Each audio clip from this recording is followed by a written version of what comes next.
Okay, तो इस video में हम लोग बात करने वाले हैं ट्रिग्नोमेट्री चैप्टर के ऊपर। तो देखो, ये एक इंट्रोडक्शन वीडियो होने वाला है और पूरा का पूरा कॉन्सेप्ट जो है वो एनसीईआरटी के ऊपर ही बेस्ड होने वाला है, क्योंकि एनसीईआरटी में ऑलमोस्ट सारी छोटे बड़े पॉइंट्स दे रखे हैं। अगर इसमें कोई पॉइंट छूट जाता है बुक में, ठीक है, तो मैं तुम्हें एडिशनल, चाहे मुझे लगे कि ये चीज इसमें बताना चाहिए तो वो मैं तुम्हें बता दूंगा। ठीक है, फिलहाल तो तुम देखो कि एनसीईआरटी बुक में ऑलमोस्ट सारे पॉइंट्स को क्लियर कर दिया गया है। तो देखो, तुमने पिछली क्लासेस में अपना ट्राइंगल्स अगर पढ़ चुके हो कि ट्राइंगल्स क्या होता है और ट्राइंगल्स के कितने प्रकार हैं। अगर इसमें भी तुम्हें पार्टिकुलर एंगल्स दे दें, जैसे ये 90 डिग्री दे दे या फिर दे दे कोई ऐसा एंगल जिसका सम जो है 90 डिग्री से, मतलब कहने का मतलब है कि हर एक एंगल जो है वो 90 डिग्री से छोटा होना चाहिए, तो वो वैल्यू हमारा एक्यूट एंगल का रहता है। ठीक है, तो इसी तरीके से अगर पर्टिकुलर एंगल्स दे दे तो उसका नेमिंग अलग अलग हो जाता है। ये तुमने अपने पिछले क्लासेस में पढ़ रखा है। तो सर, इसमें क्या काम है ट्राइंगल्स का? हम लोग तो पढ़ रहे हैं ट्रिग्नोमेट्री। तो देखो यार, ट्रिग्नोमेट्री जो वर्ड है ये 3 शब्दों से मिलकर बना है और वो तीनों शब्द जो हैं ग्रीक वर्ड से डिराइव किए गए हैं। यहाँ ध्यान दो, इस पेज पे ध्यान दो। ठीक है, देखो, जो ट्रिग्नोमेट्री है वो ट्राइगोन और मेट्रॉन शब्द से मिलकर बना है। ट्राई का मतलब तो तुम जानते हो कि थ्री होता है, मेट्रॉन का मतलब होता है साइड्स, और सॉरी, गॉन का मतलब होता है साइड्स, और मेट्रॉन का मतलब होता है मेजर। तो देखो, बेसिकली ट्रिग्नोमेट्री जो है वो उसमें हम लोग ट्राइंगल्स के साइड एंगल्स के रिलेशन के बारे में पढ़ते हैं। ठीक है, trigonometry is the study of relationship between sides and angle of the triangle. ये बात है ट्रिग्नोमेट्री के अंदर। अब देखो, ये जो साहब है जेफ हॉर्बर्ट, ये 1890 में ही बता दिए थे कि there is perhaps nothing which so occupies the middle position of mathematics as trigonometry. अब देखो, इसका क्या मतलब हुआ सर? तो इसका मतलब हुआ शायद ही कोई ऐसा पार्ट है मैथमेटिक्स का जो ट्रिग्नोमेट्रिक जितना मध्य पोजीशन रखता है। इसका कहने का मतलब ये है कि ट्रिग्नोमेट्री जो है अहम भूमिका प्रदान करता है तुम्हारे मैथमेटिक्स चैप्टर्स में। अब देखो, ये तो तुम्हारा इंट्रोडक्शन यहाँ से स्टार्ट होता है। तुम्हें टोटल जो पॉइंट्स पढ़ना है वो मैं सारे पॉइंट वाइज क्लियर करने वाला हूँ। तो तुम्हें ध्यान देना है कि मैं क्या क्या बोल रहा हूँ। केवल अगर तुमने वो ही बात को ध्यान से सुना तो तुम्हारा सारा पॉइंट क्लियर हो जाएगा। तो वीडियो को अभी ही लाइक कर दो, चैनल को यहाँ पे कुछ केस दिए गए हैं हमारा इंट्रोडक्शन में। कुल मिला के हमें 3 केस पढ़ना है कि इसका क्या क्या कारण है। देखो, बेसिकली ये तीनों जो फिगर हैं ये तुम्हें हाइट एंड डिस्टेंस में काम आएगा, लेकिन यहाँ पे दिखाया गया है कि कैसे कैसे हम लोग कोई भी चीज को ट्रिग्नोमेट्री की हेल्प से निकालते हैं। ठीक है, तो देखो, हम लोग मान लेते हैं कि ये तुम्हें दिख रहा है कुतुब मीनार है। ठीक है, और ये हम लोग मान लेते हैं कि हमें इसका हाइट नहीं मालूम है। ठीक है, और यहाँ पे एक स्टूडेंट है। ठीक है, और ये स्टूडेंट जो है अगर यहाँ से इसके टॉप पे देखता है, ठीक है, और ये इतना दूरी पे खड़ा है, तो यहाँ पे एक इमेजिनरी राइट एंगल का फॉर्मेशन हो रहा है। केवल यह ध्यान दो, तुम चाहो या ना चाहो, जब भी कोई चीज पे तुम ध्यान लगाते हो तो वो राइट एंगल का फॉर्मेशन करता है कितनी भी दूरी से। मान लो अगर तुम यहाँ पे भी खड़े रहते तो यहाँ से अगर तुम टॉप पे देखते तो यहाँ पे भी राइट एंगल का फॉर्मेशन होता है। क्यों? क्योंकि जितने भी चीज चाहे वो कोई भी वस्तु क्यों ना हो, वो अर्थ के साथ परपेंडिकुलर एंगल का फॉर्मेशन करता है। चाहे वो यहाँ पे कुतुब मीनार ना हो के इलेक्ट्रिक का पोल होता है या फिर सिग्नल बोर्ड होता है, वो सारे यहाँ पे 90 डिग्री का फॉर्मेशन करता है और यहाँ पे एक राइट एंगल ट्राइंगल का फॉर्मेशन करता। तो अब देखो, यहाँ पे पूछा जा रहा है, can the student find out the height of Minar without actual measuring it. इसका मतलब हुआ कि क्या यह स्टूडेंट बिना मेजर किए कि इसका हाइट कितना है ये बता पाएगा कि इसका मेजरमेंट कितना होगा? तो जी हाँ, बिल्कुल बता पाएगा, अगर हमें ये और ये वाला साइड मालूम हो तब। ठीक है, या फिर मालूम हो केवल ये साइड और ये, कहने का मतलब केवल दो चीज अगर हमें मालूम हो तो हम लोग आसानी से बता सकते हैं। लेकिन इस पर हम लोग ध्यान नहीं देने वाले हैं क्योंकि ये चीज हमें पढ़ना है हाइट एंड डिस्टेंस में। अगला ही चैप्टर है, तो बहुत जल्द वीडियो भी मिल जाएगी तुम्हें, तो उसमें जाके तुम ये सारे क्वेश्चंस का सॉल्यूशन देख सकते हो। फिलहाल तो तुम्हें यहाँ ध्यान देना है सेकेंड वाले पार्ट में। अब देखो, कह रहा है कि एक लड़की है जो बालकोनी में अपनी बैठी हुई है और वो ध्यान दी हुई है एक, सॉरी, जो उसका बालकनी है वो रिवर के साइड में ही है। ठीक है, और वो देख रही है एक फ्लावर पॉट जो कि टेम्पल के नीचे सिचुएटेड है और रिवर और बैंक के नजदीक है। यानी यहाँ पे वो फ्लावर पॉट है। ठीक है, और वो लड़की यहाँ से यहाँ देख रही है। तो देखो, ना चाहते हुए भी यहाँ पे भी एक राइट एंगल फॉर्मेशन हो रहा है। तो अब देखो, यहाँ पे पूछ रहा है, if you know the height eight which the person is sitting can you find the Beth of the river. अगर तुम्हें ये वाला पार्ट मालूम हो, यानी ये हाइट मालूम हो, तो क्या तुम निकाल पाओगे इसके विड्थ के? ये एक क्वेश्चन है। ठीक है, तो फिलहाल आंसर है कि नहीं। अगर हमें ये वाला एंगल का मेजरमेंट मालूम होता तो हम लोग बता पाते, या फिर ये मालूम है और ये मालूम हो जाता तो हम लोग आसानी से बता पाते इसका विड्थ। कहने का मतलब केवल दो चीज हमें मालूम हो तो हम लोग आसानी से बता सकते हैं। लेकिन ये केवल एक राइट एंगल फॉर्मेशन जो है वो बताने के लिए ये पोजीशन दिया गया है। और ये जो क्वेश्चन तुम्हें दिख रहा है बाबू, ये तुम्हें डायरेक्ट उठा कर दे दिया जाएगा किस चैप्टर में, 9 चैप्टर में, हाइट एंड डिस्टेंस में। ये वाला क्वेश्चन, ये वाला और ये वाला तुम्हें देखने को मिल जाएगा। ठीक है ना। अब आते हैं 3 नंबर केस पे। देखो ये कह रहा है कि एक लड़की थी यहाँ पे देखी ये हॉट एयर बैलून को उड़ते हुए। ठीक है, ये पोजीशन पे देखी उड़ते हुए। तो जब ये देखी तो ये गई अपनी मदर को बुलाने, और जब मदर इसके साथ वापस आई देखने, तब तक ये हॉट एयर बैलून जो है यहाँ यानी बी पोजीशन तक उड़ के चला गया था। तो इसमें सेकेंड और टाइम वाला क्वेश्चन आ जाता है। फिलहाल उसमें कोई भी दिक्कत नहीं है। तुम्हें तुम्हें यहाँ पे देखना है कि can you find altitude B from the ground. तो क्या तुम यहाँ से इतना का हाइट निकाल पाओगे। तो ये तुम खुद सोचो कि तुम्हें क्या क्या जरूरत रहेगा तो तुम निकाल सकते हो। अब देखो इन सारे केसेस में तुमने देखा कि डिस्टेंस और हाइट को हम लोग निकाल रहे थे कुछ मैथमेटिकल टेक्निक की वजह से। और ये जो मैथमेटिकल टेक्निक जिस पार्ट में मैथ का पढ़ता है वो हमारा ट्रिग्नोमेट्रिक कहलाता है। मतलब अगर जो हाइट दिया रहा है, डिस्टेंस दिया रहा है, तो कैसे हमें क्या क्या निकालना पड़ेगा, या फिर अगर इन सभी पार्ट को निकालना पड़े तो उसके लिए कुछ मैथमेटिकल टेक्निक का हम लोग यूज करेंगे। ठीक है, और वही मैथमेटिकल टेक्निक को हम लोग ट्रिग्नोमेट्री बोलते हैं। और ये वाला पार्ट तो मैंने बता दिया कि 3 वर्ड से मिलकर बना है। और ये ट्रिग्नोमेट्री का असल मीनिंग क्या होता है। अब देखो इजिप्ट और बेबीलोन जो होते थे, ये कुछ ऐसे मतलब मैं क्या बताऊं कि जो पहले का काम था ट्रिग्नोमेट्री के ऊपर, वो इजिप्ट और बेबीलोन में रिकॉर्ड किया जाता था। ठीक है, और देखो जो एस्ट्रोनॉमर्स थे पहले, या फिर अभी भी बहुत सारे केसेस में ट्रिग्नोमेट्री का यूज करके हम लोग निकालते हैं। ये जो तुम लोग सोलर सिस्टम में देखते हो कि इस प्लानिट की दूरी इतना है इस प्लानिट से उस प्लानिट का, तो ये हम लोग बेसिकली ट्रिग्नोमेट्री की हेल्प से ही निकालते हैं। कैसे, तो ये बात तुम्हें अगली क्लासेस में देखने को मिलेगी। फिलहाल देखो जो हमारा टेक्निकल जो एडवांसमेंट इतना नहीं था पिछले कई सालों में, तब भी हमें मालूम था कि इतना सत्र की दूरी था, सत्र में सैकड़ा इस तरीके से। ठीक है, तो ये हमारा अपना ट्रिग्नोमेट्री का यूज करके ही हम लोग निकालते हैं। तो फिलहाल हम लोग इससे आगे बढ़ते हैं। अभी देखो आज के समय में भी हम लोग टेक्नोलॉजी इतना एडवांस हो गया है, फिर भी हम लोग इंजीनियरिंग और फिजिकल साइंस में ट्रिग्नोमेट्रिकल कॉन्सेप्ट का यूज करके ही आगे बढ़ते हैं। ठीक है, तो अब देखो अभी तक ले हम लोगों ने पढ़ा है रेशियोज। तो अगर ये 2/3 रेशियोज हम लोगों ने इस तरीके से पढ़ा है, लेकिन हम लोग जो ट्रिग्नोमेट्री में रेशियोज पढ़ने वाले हैं उसका नाम है ट्रिग्नोमेट्रिक रेशियो। और इसमें जो हम लोग इस तरीके का रेशियो का यूज नहीं करेंगे, हम लोग यूज करने वाले हैं फ्रैक्शनल टाइप। ठीक है, और फ्रैक्शनल टाइप से मतलब है मेरा कि जो भी वर्ड हम लोग लिखेंगे, यानी ये राइट एंगल ट्राइंगल का फॉर्मेशन होगा तो वो हमारा फ्रैक्शनल में लिखाएगा इस तरीके से कुछ। ठीक है, फिलहाल देखो we will study some ratios of the side of the right angle triangle with respect to acute angle. हम लोगों को जितना पढ़ना है वो केवल एक्यूट एंगल का ही रहेगा, एंगल्स। ठीक है, ये दोनों एंगल हमारा एक्यूट एंगल और ये हमारा राइट एंगल रहेगा। ठीक है, हमें 0 डिग्री से लेकर 90 डिग्री के ही बीच में पढ़ना है।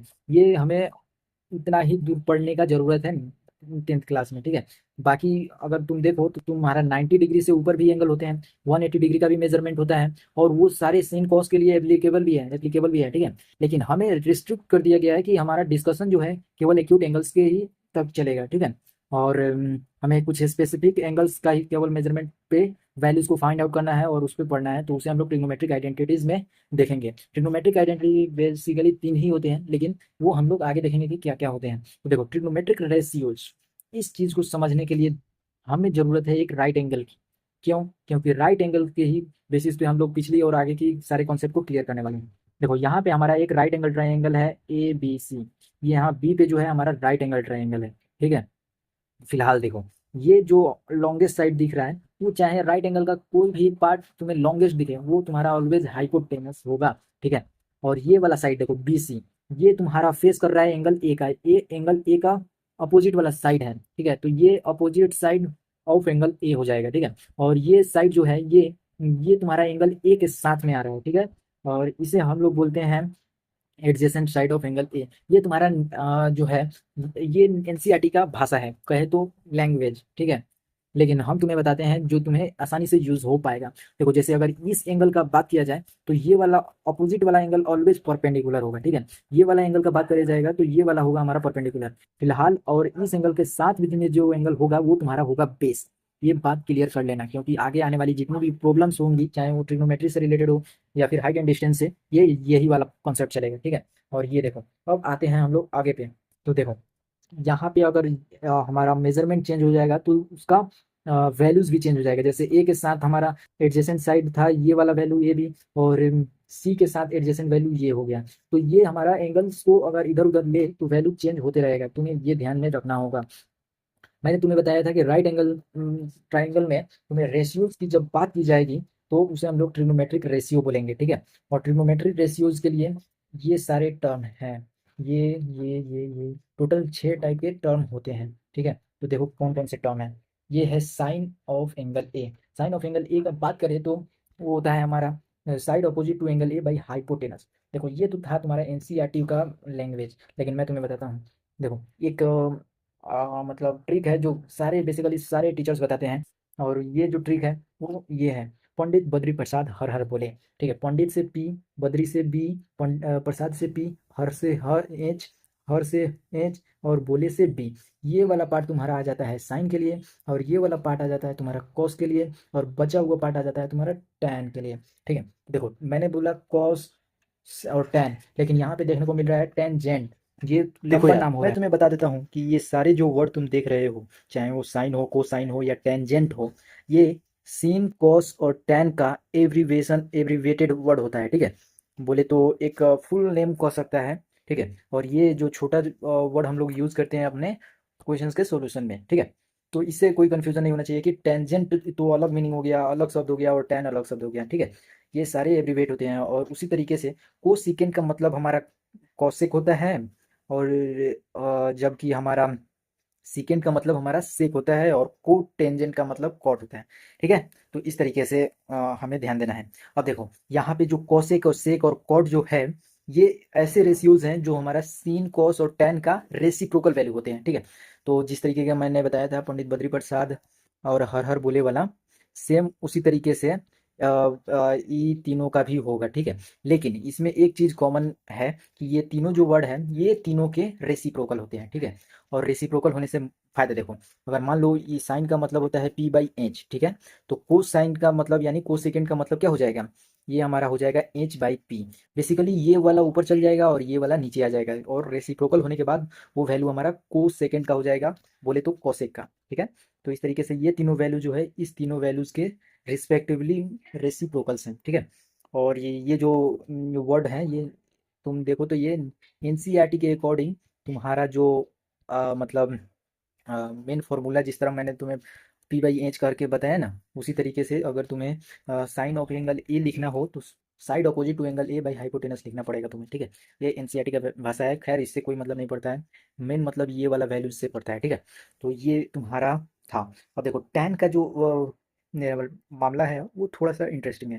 टैन जो वैल्यू होता है वो हमारा साइन बाई कॉस का वैल्यू होता है। मतलब क्या हुआ सर, कि जो ये वाला टैन का वैल्यू हम लोग डायरेक्ट ये वाला वैल्यू लिखे हैं, ये अगर तुम्हें मालूम ना हो तो, और तुम्हें क्वेश्चन में साइन का वैल्यू और कॉस का वैल्यू दिया रहे, तो उन दोनों को डिवाइड करके हाँ तुम डायरेक्ट टैन का वैल्यू वहाँ से फाइंड आउट कर सकते हो।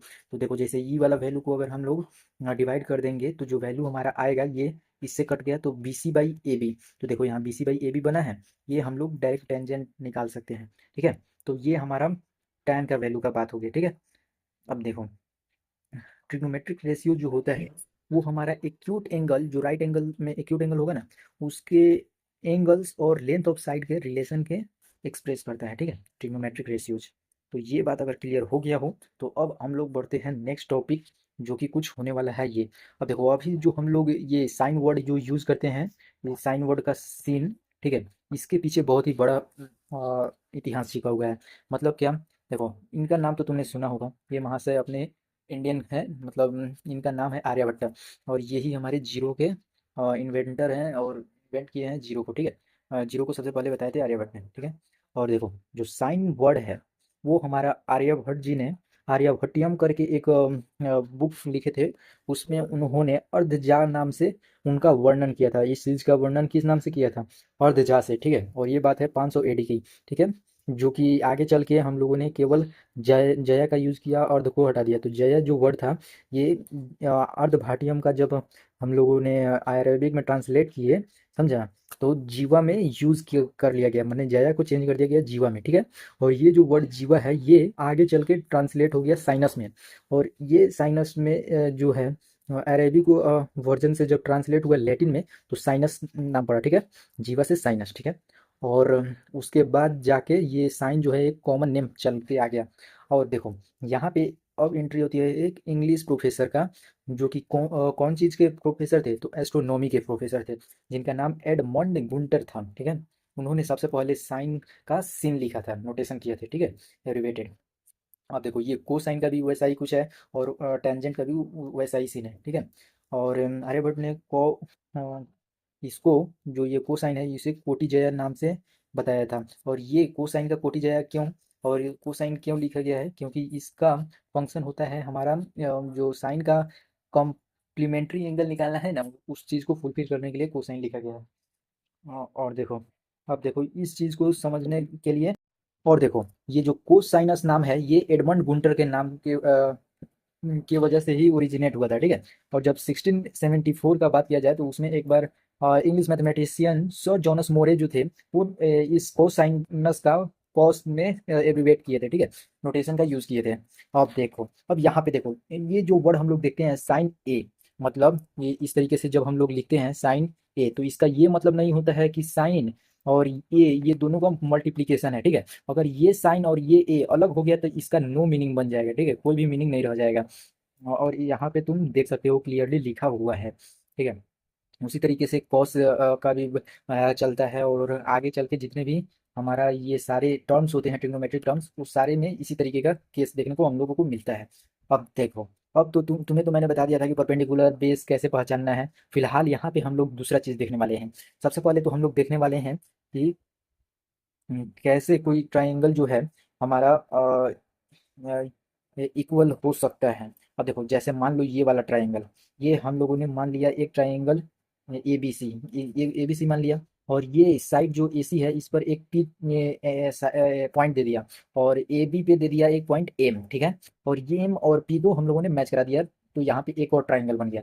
और ये सी को और आगे एक्सटेंड करके क्यू पर ले गए, और एक और लाइन बना दिया, मतलब एक और राइट एंगल ट्राइंगल हमारा बन चुका है। अब देखो यार, तुमने ट्राइंगल का जो सिमिलैरिटी है वो अभी नहीं पढ़ा होगा, या फिर पढ़ भी लिया होगा, तो देखो इसमें होता है एंगल एंगल सिमिलैरिटी क्राइटेरियन। इसका हम लोग यूज करते हैं ट्राइंगल्स को सिमिलर करने के लिए। अगर किसी ट्राइंगल का दो एंगल हमें इक्वल गिवन हो तो उसके जो साइड का प्रोपोर्शनैलिटी होता है वो हमारा इक्वल हो जाता है। कहने का मतलब जो जब हमारा ट्राइंगल जो है सिमिलर हो जाएगा तो कोरोस्पोंडिंग साइड है प्रोपोर्शनल होंगे, ठीक है। अब देखो ये हम लोगों ने मान लिया ये हमारा राइट एंगल ट्राइंगल, और ये हमारा राइट एंगल ट्राइंगल, तो ये वाला राइट एंगल और ये वाला राइट एंगल तो इक्वल रहेगा, और ये वाला एंगल दोनों ट्राइंगल्स में कॉमन है। तो ये बात हम कह सकते हैं कि ये वाला एंगल और ये एंगल, दो दो एंगल हमारा दोनों में इक्वल मिल गया। तो हम लोग कह सकते हैं कि जो दो ट्राइंगल हमारा बन रहा है ए बी सी और ए पी एम, ये दोनों हमारा सिमिलर होगा। तो उस अनुसार हम लोग यहाँ पे देख रहे हैं कि जो साइड है वो हमारा प्रोपोर्शनल इक्वल हो जा रहा है। देखो यहाँ पे हमारा साइड है A M, triangle A M P के लिए, और यहाँ पे ए बी सी के लिए ए बी हमारा साइड है प्रोपोर्शनल हो गया, ठीक है। उसी तरीके से ये वाला साइड प्रोपोर्शनल होगा, तो जो ए पी है वो ए सी का प्रोपोर्शनल है, ठीक है। और उसी तरीके से पी एम जो होगा वो सी बी के हमारा प्रोपोर्शनल होगा, ठीक है। इस तरीके से हमारा तीनों साइड जो है वो आपस में प्रोपोर्शनल हो जाएगा। अब हम लोग यहीं से हम लोग देख सकते हैं, अगर साइन ए ले ले तो ये हमारा पी बाई एच होता है, तो ये वाला साइड बाई हाइपोटेनस हमारा हो जाएगा। किस चीज़ के लिए, साइन के लिए। अब देखो ये तो था हमारा ट्राइंगल ए पी एम के लिए। अब हम लोग ट्राइंगल देखेंगे ए बी सी के लिए, तो ये वाला साइड हमारा हो जाएगा यानी बी सी बाई ए सी। तो बी सी बाई ए सी ये दोनों वैल्यू जो है हमारा साइन ए का है। ये भले ही दो ट्राइंगल्स के लिए है लेकिन ये इस तरीके से है, ठीक है। उसी तरीके से अगर कॉस का निकालना चाहें तो कॉस निकाल सकते हैं, टेन का निकालना चाहें तो टेन निकाल सकते हैं। कहने का मतलब ये है कि हमारा जो ट्रिग्नोमेट्रिक रेशियोज है वो पी ए एम ट्राइंगल के लिए और सी ए बी ट्राइंगल के लिए ये डिफर नहीं कर रहा है। मतलब कि जो ये तुम देख रहे हो कि ये वाला साइड इसके इक्वल और मतलब प्रोपोर्शनल रह रहा है, ठीक है। तो इस तरीके से हम लोग कह सकते हैं कि जो ट्रिग्नोमेट्रिक रेशियोज है वो चाहे ट्राइंगल्स छोटा बड़ा क्यों ना हो लेकिन उसमें वैल्यूज डिफर नहीं कर रहा है, ठीक है।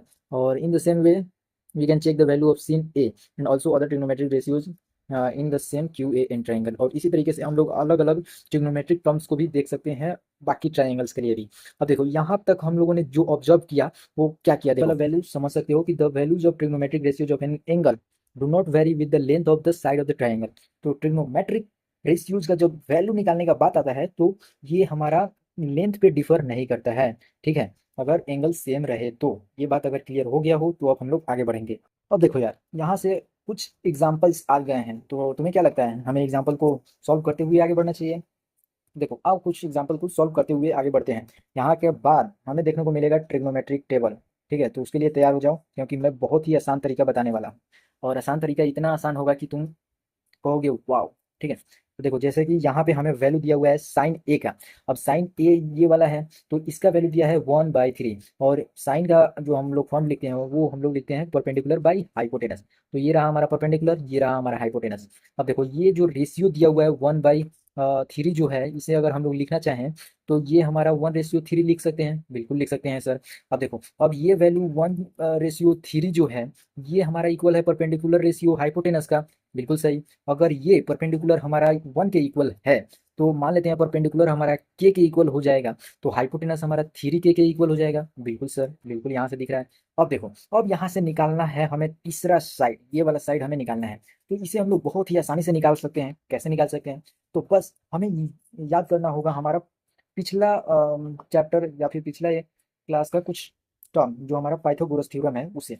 अब देखो ये पाइथागोरस थ्योरम हमें बताता है कि किसी राइट एंगल ट्राइंगल का जो एक एंगल का सम होगा वो सॉरी एक साइड का स्क्वायर जो होगा वो दूसरे दो स्क्वायर के साइड के सम के इक्वल होगा, ठीक है। तो इस तरीके से अगर हम लोगों को हाइपोटेनस और परपेंडिकुलर गिवन है तो बेस हम लोग आसानी से निकाल सकते हैं। बेसिकली जो पाइथागोरस थ्योरम हमारा कहता है कि हाइपोटेनस का स्क्वायर जो है वो हमारा परपेंडिकुलर का स्क्वायर प्लस बेस का स्क्वायर के इक्वल है। हमें परपेंडिकुलर और हाइपोटेनस दिया हुआ है, ठीक है। तो हमें निकालना है बेस, तो इसे निकालने के लिए परपेंडिकुलर को हम लोग इधर भेजेंगे माइनस में। तो ये रहा हमारा हाइपोटेनस और माइनस परपेंडिकुलर। इस तरीके से हम लोग आसानी से जो बेस का वैल्यू रहेगा वो निकाल सकते हैं, ठीक है। और अब हम लोग जितना चाहें उतना ट्रिग्नोमेट्रिक टर्म्स का वैल्यूज निकाल सकते हैं। अब देखो उसी तरीके से यहाँ पे एक एग्जाम्पल दिया हुआ है, एग्जाम्पल नंबर 1। ये एग्जाम्पल क्या कह रहा है कि tan का जो वैल्यू है वो हमारा 4/3 गिवन है। तो tan का वैल्यू हमारा होता है परपेंडिकुलर बाई बेस। तो परपेंडिकुलर की जगह पे हमारा 4 दिया हुआ है और बेस की जगह पे 3। तो अगर परपेंडिकुलर हमारा 4 के इक्वल है यानी 4 के मान लेते हैं, लेट कर लेते हैं, ठीक है। और उसी तरीके से बेस जो है हम लोग 3 के इक्वल कर लेते हैं। अब देखो अब यहाँ पे अगर तुम चाहो तो हाइपोटेनस निकालने के लिए पाइथागोरस थ्योरम का यूज कर सकते हो। ये तुम्हारा हाइपोटेनस है और तुम्हें बोला गया है क्वेश्चन में क्या कि other trigonometric ratios of angle ए, यानी इस एंगल के लिए तुम्हें tan मालूम है लेकिन तुम्हें निकालना है साइन, कॉस, कॉट, कोसेक, सेक, यानी बेसिकली tan छोड़ के बाकी सारे ट्रिग्नोमेट्रिक टर्म्स को निकालना है कि क्या आएगा। तो उसके लिए देखो तुम्हें क्या करना पड़ेगा। सबसे पहले तो तुम्हें ये वैल्यू परपेंडिकुलर मालूम है और ये वैल्यू तुम्हें बेस मालूम है, यानी तुम्हें हाइपोटेनस निकालने के लिए ये दोनों का स्क्वायर का सम करना पड़ेगा। तो करते हैं भाई। देखो ये रहा हमारा परपेंडिकुलर, ये रहा बेस का स्क्वायर, और उसका जब सम हम लोग निकाले तो वो हमारा आ रहा है इक्वल किसके, 5k के। तो साइन का जो वैल्यू होता है वो हमारा परपेंडिकुलर बाई हाइपोटेनस होता है। ये वैल्यू हमारा परपेंडिकुलर है और हाइपोटेनस का वैल्यू 5 के आया है, यानी 4/5 अगर हम लोग कर दे तो ये वैल्यू हमारा साइन का निकल जाता है।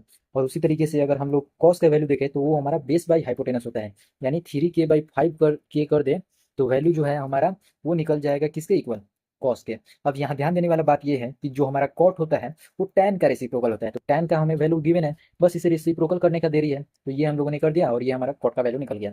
उसी तरीके से साइन जो वैल्यू होता है वो हमारा कोसेक का रेसिप्रोकल होता है।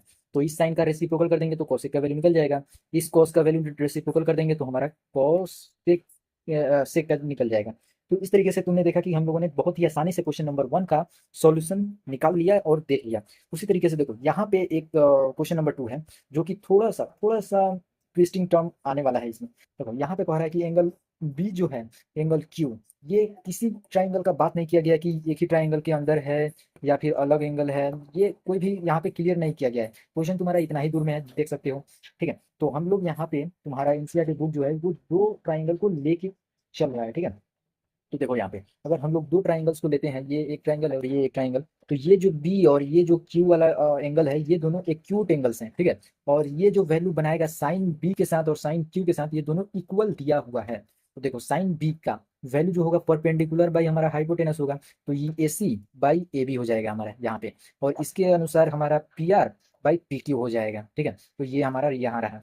और उसी तरीके से अब हमें निकालना क्या है कि हमें इस एंगल को और इस एंगल को प्रूव करना है कि इक्वल आएगा। तो देखो सबसे पहले तो ये दोनों वैल्यू जो है हमारा इक्वल दिया हुआ है, साइन बी और साइन क्यू जो वैल्यू दिया है वो इक्वल दिया है, तो उसे हम लोगों ने इक्वल लिख लिया। अब देखो ये है हमारा परपेंडिकुलर और ये है हमारा हाइपोटेनस, ये है परपेंडिकुलर, ये है हाइपोटेनस। लेकिन अगर हम लोग चाहें तो इस परपेंडिकुलर को यहाँ और इस हाइपोटेनस को यहाँ लिख सकते हैं, ठीक है। इसे अल्टरनेंडो रूल बोलते हैं। लेकिन तुमको उतना ध्यान देने का जरूरत नहीं है, केवल तुम इस वैल्यू को यहाँ लिख दो और इस वैल्यू को यहाँ लिख दो। ये दोनों जो वैल्यू है वो इक्वल में है, यानी प्रोपोर्शनल में है, तो उससे कोई भी फर्क नहीं पड़ेगा, ठीक है। तो देखो जैसे हम लोग A C by P R कर दिए और A B by P R, इस तरीके से क्या हुआ कि हम लोग परपेंडिकुलर और हाइपोटेनस दोनों का प्रोपोर्शनल साइड ले लिए, ठीक है। और ये वैल्यू जो है हम मान लेते हैं कि ये वैल्यू हमारा के इक्वल है। तो देखो अब हमें दो साइड मालूम है, ये एक तो परपेंडिकुलर मालूम है और एक हाइपोटेनस मालूम है, केवल हमें निकालना क्या है, दोनों का बेस निकालना है। तो बेस के लिए सिंपल है कि परपेंडिकुलर और हाइपोटेनस मालूम है तो पाइथागोरस लगा दो और बेस निकाल लो। तो बेस के लिए हम लोग रूल पाइथागोरस लगा दिए, यहाँ पे पाइथागोरस के लिए फॉर्म आ गया हमारा, और इस तरीके से बेस निकाल लिया, ठीक है। अब देखो ये जो B C by Q R हम लोग लिखे हैं, ये हमारा बेस का, यानी हम लोग पहले देखे कि perpendicular by perpendicular, hypotenuse by hypotenuse हम लोग निकाल चुके हैं। अब निकालेंगे हम लोग बेस बाई बेस, ठीक है। तो ये वाला वैल्यू हमारा बेस हो गया किस एंगल के लिए, ट्राइंगल के लिए, तो ये पहले वाले ट्राइंगल के लिए। अब यहाँ ध्यान दो, ये जो वैल्यू है हमारा A B square minus A C square, इसे हम लोग क्या लिखेंगे, यहाँ पे देखो ये वैल्यू जो है, इसे अगर हम लोग ध्यान से देखें तो ये, इसे हम लोग पी क्यू के लिए क्या लिख सकते हैं, सॉरी ए बी के लिए हम लोग क्या लिख सकते हैं, ए बी के जगह पे हम लोग लिख सकते हैं पी क्यू के, ये वैल्यू हो जाएगा हमारा ए बी के लिए, ठीक है। ये वैल्यू हम लोग निकाले तो इसे हम लोग को मल्टीप्लाई में भेजना पड़ेगा। उसी तरीके से ए सी का वैल्यू निकालना पड़ेगा, तो पी आर को जो है के साथ मल्टीप्लाई में भेजना पड़ेगा। और यहाँ से हम लोग यहाँ देख लिए, फिलहाल इसमें कोई चेंजिंग नहीं करने वाले हैं क्यू आर में, क्यों, क्योंकि बहुत जल्द तुम्हें ध्यान में आ जाएगा। देखो अगर इसमें से के स्क्वायर हम लोग कॉमन कर लेते हैं, ठीक है, तो ये वैल्यू जो है बिल्कुल ये नीचे वाला वैल्यू की तरफ बन जाएगा, और के स्क्वायर रहेगा तो रूट अंडर केवल के निकल जाएगा, ठीक है। और ये वैल्यू हम ओके तो जो हमारा बेस का रेशियो है वो भी हमारा के इक्वल आ गया, यानी जो हमारा पहले से परपेंडिकुलर का रेशियो और हाइपोटेनस का रेशियो जो था वो ऑलरेडी हमारे के इक्वल था। अब हमारा जो बेस का भी रेशियो है वो भी हमारा के इक्वल आ गया। इस तरीके से हम कह सकते हैं कि जो वैल्यू है हमारा परपेंडिकुलर, हाइपोटेनस और बेस, इन तीनों का रेशियो जो है आपस में प्रोपोर्शनल है। तो by using similarity criterion S S S V can say that कि हमारा जो ये वाला ट्राइंगल है सिमिलर है, ठीक है। और ये जब सिमिलर है तो ऑल एंगल्स भी आपस में इक्वल हो जाएंगे। तो हमें प्रूफ क्या करना था कि एंगल बी हमारा क्यू के इक्वल आना चाहिए। तो उस तरीके से हम लोग यहाँ पे लिख सकते हैं कि जब एंगल ट्राइंगल हमारा सिमिलर आ गया तो एंगल्स भी इक्वल आ जाएंगे। तो इस तरीके से हम लोग यहाँ पे दो क्वेश्चंस देख चुके हैं। अब आगे बढ़ने से पहले जो मेरा टॉपिक है, हमारा जो टॉपिक है ट्रिग्नोमेट्री में, एक टॉपिक हमारा छूट रहा है ट्रिग्नोमेट्रिक टेबल। तो आओ जरा उसे भी देख लेते हैं। तो देखो यार, मैं तुम्हें यकीन दिलाता हूँ कि अगर तुमने ये पार्ट सही से क्लियर कर लिया तो तुम्हें दोबारा ट्रिग्नोमेट्रिक टेबल को देखने की जरूरत नहीं पड़ेगी। मेरे कहने का मतलब है कि अगर ये जो सेक्शन मैं तुम्हें बताने वाला हूँ ये वाला पार्ट का, इसमें इस तरीके से बताऊंगा कि तुम्हें दोबारा पलट कर साइन 60 का वैल्यू क्या होता है वो तुम्हें देखना ही नहीं पड़ेगा, या फिर कोसेक 30 का वैल्यू क्या आएगा वो देखना ही नहीं पड़ेगा। तो इस तरीके से तुम्हें मैं बताने वाला हूँ। तो देखो यहाँ पे केवल दो चीज ही तुम्हें ध्यान में रखना है। तो वो दो चीज क्या है सर, और दो चीज से हम लोग कैसे 6 ट्रिग्नोमेट्रिक टर्म्स है उस सभी कोई का वैल्यूज निकाल पाएंगे। तो देखो कैसे निकाल पाएंगे, अगर तुम केवल सीन, मैं तो कहूंगा कि केवल एक ही चीज तुम्हें मालूम होना चाहिए, ये सीन का वैल्यू तुम्हें 0 डिग्री, 30 डिग्री और 45, 60 और 90 डिग्री के एस्पेक्ट में वैल्यूज आना चाहिए निकालना। अब निकालना क्यों कह रहा हूँ, क्योंकि ध्यान से देखो यहाँ पे ये वैल्यू हमारा सीन का 0 डिग्री के लिए है, और ये देखो ये रहा हमारा वैल्यू 90 डिग्री। अब इससे देखो ये जो वैल्यू है 0, 1, 2, 3, 4, ये हमारा टोटल जो वैल्यू आ रहा है वो 0 से लेकर 4 तक। यानी अगर हम लोग देखें कि 0 डिग्री पर अगर होल नंबर लिखे, देखो 0 डिग्री के लिए सिन थीटा का वैल्यू कैसे निकालते हैं वो देखो, 0 डिग्री के लिए 0 लिख देना, फिर रूट उसके बाई में 4 करके रूट अंडर डाल देना, और उसका वैल्यू हमारा आ जाएगा 0, जो कि हम लोग यहाँ पे देख रहे हैं, ठीक है। अब देखो 30 डिग्री के लिए क्या करना है, 30 डिग्री के लिए 1 कर देना है, यानी पहले में 0, दूसरा में 1, तीसरा में 2, चौथा में 3 और पांचवा में 4। इस तरीके से होल नंबर हमें लिखते चले जाना है अपने डिग्रीज में, यानी एंगल्स वाले वैल्यूज में, ठीक है। और यहाँ पे 1 लिख देने के बाद बाई में 4 कर देना है और रूट अंडर डाल देना है। इसका जो भी वैल्यू आएगा वो हमारा रूट अंडर साइन 30 का वैल्यू हमारा आ जाएगा, ठीक है। तो ये हमारा वैल्यू निकल जा रहा है बाहर 1/2, जो कि हम लोग आसानी से यहाँ पे देख पा रहे हैं। और इस तरीके से जो हमारा sin 30 का वैल्यू था वो हमारा 1/2 आ गया। उसी तरीके से मैंने बताया कि 45 के लिए आपको क्या करना है कि 2/4 कर देना है और रूट अंडर डाल देना है। और ये जो वैल्यू हमारा देगा ये हमारा रूट के बाहर जो आएगा वो sin 45 का वैल्यू दे देगा। तो देखो 2/4 और रूट अंडर, तो ये वैल्यू हमारा दे रहा है 1/2। तो 1 अगर रूट से बाहर निकलेगा तो 1 हो जाएगा और 2 रूट अंडर ही रह जाएगा। तो ये हमारा वैल्यू जो है ये हमारा ये रहा, ठीक है। उसी तरीके से 3/4 कर देंगे, तो 3/4 करेंगे तो हमारा जो 4 है वो 2 में चेंज हो जाएगा और रूट अंडर 3 में 3 रह जाएगा। इस तरीके से 60 का वैल्यू हम लोग निकाल लिया। 90 के लिए हम लोग करेंगे 4/4 और उसे रूट अंडर डाल देंगे, तो ये वैल्यू हमारा कैंसिल आउट हो जाएगा और केवल 1 हमें गिवन दे देगा। तो इस तरीके से हम लोगों ने sin 90 का वैल्यू निकाल लिया। अब देखो मैंने क्या कहा था कि केवल एक चीज तुम्हें मालूम होना चाहिए, ये sin का वैल्यू तुम्हें सभी डिग्रीज में मालूम चल गया कि कितना कितना है। अब देखो केवल यही मालूम होने से तुम ये सारे ट्रिग्नोमेट्रिक टर्म्स किस तरीके से निकाल पाओगे। देखो ध्यान से देखो, ये वैल्यू ध्यान से देखो और ये वैल्यू ध्यान से देखो, तुम्हें कुछ कॉमन दिख रहा है। हाँ बिल्कुल, जो वैल्यू हमारा 90 का है sin के केस में, वो cos के केस में 0 डिग्री का वैल्यू है। यहाँ देखो यहाँ पे 1 है 0 डिग्री के लिए और यहाँ पे 90 डिग्री के लिए 1 है। यानी जो भी एंगल्स, ये वाला एंगल और ये वाला एंगल का जब हम लोग सम करेंगे तो वो 90 डिग्री का इक्वल आएगा। और हम लोगों ने पिछली क्लास में पढ़ रखा है कि जब भी दो एंगल का सम 90 डिग्री के इक्वल आता है तो वो हमारा कॉम्प्लीमेंट्री एंगल कहलाता है। और यहाँ पे जो भी एंगल हमारा कॉम्प्लीमेंट्री बनाएगा, ये एंगल जब सम होगा तो कॉम्प्लीमेंट्री बनाएगा। तो ये जो वैल्यूज इसके केस में जो रहेगा वो हमारा चेंज हो जाएगा, समझ में आ गया। उसी तरीके से सारे वैल्यूज चेंज हो जाएंगे। तो 30 के लिए इस केस में 60 का वैल्यू हो जाएगा और 60 का वैल्यू इस केस में 30 का हो जाएगा। ध्यान से देखो, तो इस तरीके से तुम देख रहे हो कि सारे वैल्यू जो है हम लोग आसानी से निकाल पाए केवल sin का एक ही टर्म का मालूम होने से। अब देखो tan का देखो किस तरीके से निकालोगे, sin/cos कर दो, यानी 0 डिग्री के लिए जो sin का वैल्यू रहेगा उसके बट्टा में cos का 0 डिग्री का जो वैल्यू रहेगा वो रख दो, तुम्हारा tan का 0 डिग्री का वैल्यू आ जाएगा। यहाँ पे देखो 0/1 किए तो 0 हो गया, यानी tan 0 डिग्री का जो वैल्यू हमारा आएगा वो 0 डिग्री होगा। अब देखो, अब यहाँ पे देखो, यहाँ पे sin 30 डिग्री को ध्यान से देखो, ये है 1/2। अब इसे हम लोग अगर 3/2 से डिवाइड करेंगे तो 2 से 2 कैंसिल आउट हो जाएगा और 1/√3 बच जाएगा tan 30 का वैल्यू, ठीक है। तो इस तरीके से तुम बाकी सभी को भी ध्यान से देख लोगे तो आसानी से निकल जाएगा। ये वैल्यू इसे कैंसिल आउट कर देगा, 1 बच जाएगा। और ये वैल्यू जब हमारा कैंसिल आउट होगा तो 2 से 2 कैंसिल हो जाएगा और 1 डिनोमिनेटर में रहने से कोई फर्क नहीं पड़ता है, तो √3 आ गया 60 के लिए। उसी तरीके से अगर 0 हमारा डिनोमिनेटर में रहता है तो वैल्यू हमारा नॉट डिफाइंड आ जाता है। तो इस तरीके से देखा कि तुमने केवल sin का वैल्यू मालूम होने से तुम cos का और tan का वैल्यू निकाल पाए। अब मैंने तुम्हें पिछली जस्ट थोड़ा सा पीछे मैंने तुम्हें बताया था कि जो वैल्यू हमारा sin cos और tan का होता है वो सभी जो है एक दूसरे के रेसिप्रोकल वैल्यूज होते हैं। देखो यहाँ पे रेसिप्रोकल ऑफ sin cos और tan, ये जो सेक cosec और cot तुम देख रहे हो यहाँ पे, ये सारे जो वैल्यू होते हैं ये इसी के रेसिप्रोकल वैल्यूज होते हैं और वो सभी रिस्पेक्टिवली होते हैं। यानी अगर इसे हम लोग चेंज कर देंगे तो जो वैल्यू हमारा आएगा वो हमारा हो जाएगा किसके केस में, sin के केस में 0 डिग्री के लिए। तो अगर उस तरीके से नहीं देखना है तो एक और तरीका मैं तुम्हें बताता हूँ। वो कौन सा तरीका है सर, देखो जो हमारा ये वाला sin वाला केस है ये तुम्हारा cos के साथ कॉम्प्लीमेंट्री एंगल बना रहा था। अब देखो ये जो tan वाला केस है तुम्हारा, ये तुम्हारा cot के साथ बनाएगा कॉम्प्लीमेंट्री एंगल और ये दोनों वैल्यूज आपस में कॉम्प्लीमेंट्री बनाएंगे। तो ये वैल्यू यहाँ देखने को मिल रहा है, ये वैल्यू यहाँ, ये वैल्यू यहाँ, ये वैल्यू यहाँ और ये वैल्यू यहाँ, इस तरीके से तुमने कंफर्म कर लिया। अब देखो ये वाला वैल्यू तुम्हें यहाँ दिख रहा है, ये वाला वैल्यू तुम्हें यहाँ दिख रहा है। इस तरीके से तुम खुद को सेटिस्फाई कर सकते हो कि हाँ सर केवल एक वैल्यू हमें अगर मालूम चल जाए तो हम बाकी के सारे वैल्यूज को आसानी से निकाल पाएंगे। तो देखो इस तरीके से मैंने तुम्हें इंट्रोडक्शन दे दिया ट्रिग्नोमेट्री का पूरी तरीके से। अगला जो इंट्रोडक्शन का वीडियो होने वाला है वो होने वाला है हाइट एंड डिस्टेंस के लिए। तो वीडियो को लाइक करो, चैनल को सब्सक्राइब करो और प्लेलिस्ट को अपने दोस्तों के बीच में शेयर कर दो ताकि वीडियोस को ढूंढना